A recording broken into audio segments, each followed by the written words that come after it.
sobre interpretações. Tá, Bom? você interpretou mal. O cara pergunta de outro jeito. Ele fala assim: Caio, por que no ambiente religioso a gente é quase sempre mal interpretado? O ambiente religioso? Porque o ambiente religioso é cheio de estereótipos. É como o ambiente dos fariseus. O ambiente dos fariseus foi um dos ambientes moralmente mais religiosos. E foi provavelmente o ambiente religioso mais moralista que já se tenha tido. Então, num ambiente daquele, aparência vale mais do que essência. O parecer é muito mais importante do que ser. No ambiente religioso em geral, aparentar é tudo o que importa. Muito mais do que vivenciar. O vivenciar que não traga uma demonstração extremamente aparente do que se vivencia de íntegro e de bom, no ambiente religioso não é considerado tão bom quanto aquilo que, mesmo não sendo tão bom, é feito e praticado com exterioridades ostensivamente provocantes acerca do papel da bondade que a gente teoricamente desempenha. Então, por quê? Porque foi isso que o Evangelho quis nos ensinar também. Quando fez Jesus viver praticamente aquilo que é narrado nos Evangelhos, talvez 80% do que seja narrado nos Evangelhos acaba acontecendo como instigamento dos fariseus, como provocação dos religiosos, como provocação religiosa. E no fim a cruz acontece como conspiração religiosa. Mesmo convictos de que aquele não tinha feito nenhum mal e não tinha blasfemado, mas havia também toda a história da manutenção do poder que a religião lhes dava. Então o juízo também é praticado para eliminar muitas vezes aquele que pode ser um concorrente de poder local, ou que pode ser alguém genuíno, mas que não pratica as coisas com os mesmos ritos comportamentais que a gente pratique. E isso, em sendo gostado pela maioria, pode gerar uma quebra de paradigmas. Aí o cara diz: bom, antes que aconteça isso, deixa eu queimar esse cara. Por isso, no meio religioso, aquela advertência de Paulo, quando ele diz: abstende-vos de toda a aparência do mal, aquilo ali se transformou em algo mais forte do que livra-nos do mal. Porque no meio religioso, o cara frequentemente se entrega ao mal, mas a grande preocupação dele é evitar a aparência do mal ao qual ele se entregou. Olha. De tal modo que ele não consegue não adulterar, mas ele se transformou no melhor especialista em esconder e proteger. E segue adulterando. E ninguém jamais vai saber, porque ele tem uma capacidade extraordinária, diabólica de se blindar, vamos supor, ou qualquer outra coisa. Ele é um homem íntegro, uma mulher íntegra, cheio de compaixão. Chega alguém na comunidade que por todos é visto ou vista como uma pessoa, sei não, hein? E você acolhe essa pessoa, deixa a pessoa lavar os seus pés e enxugar com os seus cabelos. Sim. Deixa essa pessoa botar a cabeça no seu ombro e chorar. Embora, sendo você um homem, ela seja a própria curvatura da sensualidade feminina. Aí fica aquele bando de macho olhando para você dizendo, sei não, esse cara tá pegando. Essa mulher tem uma história tão longa. Tá pra ele aí. Isso aí é só uma coisa para inglês ver, essa fachada de culto, de fraternidade, mas ele tá pegando. E a pessoa, em sabendo que os outros estão agora dizendo isso, chama a pessoa lá e diz, olha, eu não posso mais falar contigo, não posso mais te atender, não vamos mais conversar em público, não está rolando nada entre nós, é claro que não está, é tudo puro. Mas eles estão pensando que não é, então eu não vou mais poder te dar atenção. Aí, caiu da graça em relação ao próximo. Caiu da graça, isso. Em relação ao Escapou próximo. por entre eles. Ou, por exemplo, em João, no capítulo 4, quando Jesus está conversando com aquela mulher novinha lá de Siquém, aquela gata samaritana, na beira do poço. Só. E Jesus é só um homem de 31 anos de idade, forte, macho, viril, e charmoso. Tá lá ele, na beira do poço. E a mulher conversando e ninguém volta. E quem chegou de longe viu que tinha algo rolando, tinha uma luminosidade nela, tinha uma vibe ali. Tinha uma vibe linda, que eles não sabiam nem discernir nele um carinho. Aí foi quando ele disse a ela, e eles não ouviram, quando ele disse, vai, chama teu marido e vem cá, eu vou te esperar aqui. Aí ela foi, aí os discípulos chegaram, e o texto diz, e todos eles tinham vontade de perguntar o que tu estavas conversando com essa mulher. O que estava rolando? Que papo era aquele? Jesus não deu a mínima para as impressões deles e nem disse, chamando-os Jesus à parte, explicou, filhos, às vezes temos que ser generosos com mulheres lindas, mesmo que mal interpretados, para ajudá-las. Não disse nada para babaca nenhum. Só viveu com integridade. Outro dia você falou aqui no Papo de Graça que uma das ações comportamentais mais heterodoxas de Jesus foi a relação dele com as mulheres. Né? E é uma coisa que, do ponto de vista da religiosidade hoje, essa relação com o sexo oposto é uma coisa que tem que ser muito bem cuidada para o consumo. É apavorante. Apavorante. E Jesus foi tão tranquilo. E estava nem aí para isso. Não. Ia na casa de Marta e Maria, na casa das duas, sozinho, não levava um séquito de observadores. Tá tudo certo. Maria sentava aos pés dele, ficava lá no maior chamego conversando. A outra reclamando uma intimidade que só quem fala...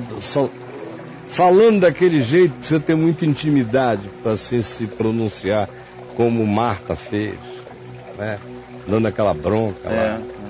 Ou o caso das mulheres que o serviam em Lucas 8. Maria Madalena, Joana, a outra Maria, a mulher do irmão de leite de Herodes, e outras tantas que o acompanhavam pela Galiléia, servindo-o com os seus bens. A pecadora na casa de Simão, o fariseu, que invade no meio da noite, Lucas 7, beija-lhe os pés. Ou a unção de Maria, irmã de Lázaro e Marta, na casa deles, quando derrama aquele pote de alabastro na cabeça e gera aquela meladeira de perfume e o unge todo. E ele diz, deixai-a, não a molestai. Ela está fazendo isso para o meu embalsamamento. Está tudo certo. Tudo certo. E a ressurreição, ele podia ter aparecido em primeiro lugar para um homem, né?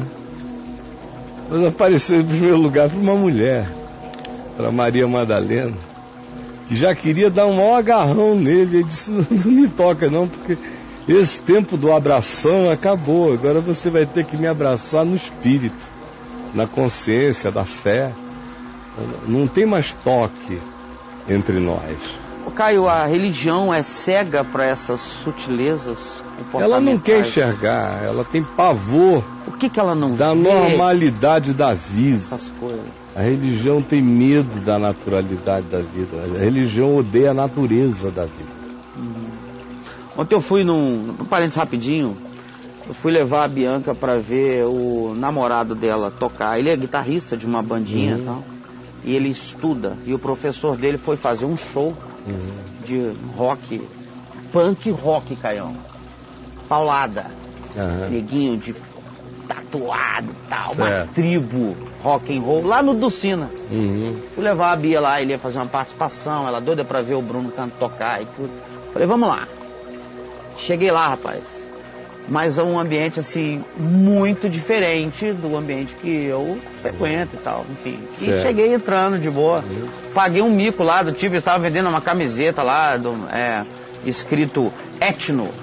Aí eu olhei, falei, deixa eu te falar, isso aqui é uma grife, o que é? Falei, não, isso aqui é a banda que vai tocar aí, a gente tá vendendo as camisetas da banda. Falei, não, desculpa. E eu sou muito gozador, né? Falei, pô, você vê como é que eu tô fazendo aqui. E tô lá, vendo a galera, tal, tocando e tal, rock and roll, não sei o quê. De repente a moça fala assim, ô, como é que tá lá no Caião? Piercing no nariz, pessoal do punk rock vendo o papo de graça. Que beleza. Um abraço pra galera, pra você ver que não tem... Não tem acepção. Não tem. Mas você tinha feito uma pergunta importante, que é por que a religião trata assim? Aí eu estava respondendo, a religião trata assim porque ela odeia ter que lidar com a natureza das coisas como a natureza das coisas é. Então eles estão sempre em rota de fuga, eles querem criar uma realidade que não existe e negam a realidade que existe neles, que os habita. A maioria dos crentes existe num estado de negação, dizendo, Jesus tirou isso de mim e quem não aceitou Jesus continua ainda como eu era antes. Ele continua, ele está pior do que ele foi um dia, julgando os outros, e muitos dos outros estão muito melhores do que ele se tornou. Mas ele meteu na cabeça que aquela água... Ele está pior do que ele foi um dia. Ele meteu na cabeça que aquela água de batismo fez dele um ser superior aos demais. E também meteu na cabeça o auto-engano, de que depois que ele teoricamente aceitou Jesus, que é esse negócio aí, aceitou Jesus, a vida dele mudou. É isso que ele prega e é isso que ele vende. A vida dele mudou. Tá. Agora, quem vive com ele sabe que a vida dele não mudou porcaria nenhuma. Ele só antes dançava, agora não dança nada mais, bebia, agora não bebe mais, ia para o lugar X, agora vai para o lugar Y. Antes ele ia para as boates, agora ele passa a noite nos cultos. Mas ele é inseguro, ele é amedrontado, ele é cheio de mágoa em casa, ele não perdoou o pai, não perdoou a mãe, ele só está agora abusado e abusivo, porque ele chega em casa julgando o pai que vai para o inferno, a mãe que está perdida, os irmãos que isso e aquilo, e acha que mudou, porque ele agora tem esse discurso de um ente supremacista em relação aos demais. Vai ficando cada vez pior, nega o que acontece na natureza dele. Ele nega, não aconteceu, isso deve ter sido o diabo, não fui eu. Põe na conta do diabo e não se trata, não se enxerga, não se admite. E vai sempre piorando. Enquanto o diabo puder ficar ruim por ele não se cura, não se trata e não se enxerga. É porque lá ele descobre que existe uma pessoa fazendo por ele o mal que ele faz deliberadamente, que é o diabo. Né? E entra em estado de negação da sua natureza. Por isso o cristianismo é tão dicótomo em relação à natureza. Você veja, até as palavras que definem a consagração de alguém ao serviço de Deus é ao serviço sacro, ao serviço sagrado que existe em contrapartida ao trabalho secular, ao trabalho mundano. Então, o mundo todo dividido a natureza e a graça. Se você não aceitou Jesus, você é filho de Deus pela natureza. Se você aceitou Jesus e foi batizado, você é filho de Deus pela graça. Mas há um corte entre a natureza e a graça. Elas não se falam no cristianismo. Elas não se falam. Não. Então, por isso o crente tem que orar de olho fechado. Porque a natureza atrapalha. A natureza compete com a espiritualidade. Por isso o cara fica tão chocado quando, ao invés de eu dizer, vá para uma vigília, passe a noite de joelho para resolver esse problema que você tem, eu digo, filho, já que amanhã é sábado, saia correndo de manhã bem cedo, sue, depois nade, depois beba sucos gostosos, faça uma coisa boa, gaste seu corpo, você vai ver como você vai estar maravilhoso, vai ser melhor do que qualquer vigília. Aí eles entram em crise, porque eles não creem na natureza como graça divina, como terapia divina, como catedral das curas de Deus, para o corpo humano, para a mente humana, para a alma humana. Não enxergam. É um reducionismo como poucos reducionismos há na Terra. E você já falou muito isso, da Demais, questão da natureza, de indicar a pessoa para ela ir, pedir para ela, orientar ela a ir para a natureza, para curtir essa história. Você já mandou gente capinar aqui. Vai capinar. Né? Aproveita, capina. Vai suar gostoso. Vai sentir aquele cheiro de grama, de terra. Vai se sentir tão bem. Né? Agora o pessoal está mandando o pessoal ir para a rua com o Poconan Go. Isso. Então não é, claro, a melhor solução. A melhor solução é deixar a porcaria do Poconan em casa e go você sozinho. Go away. E vá vendo a vida, vá vendo... vocês sabem o que é, eu não vou repetir.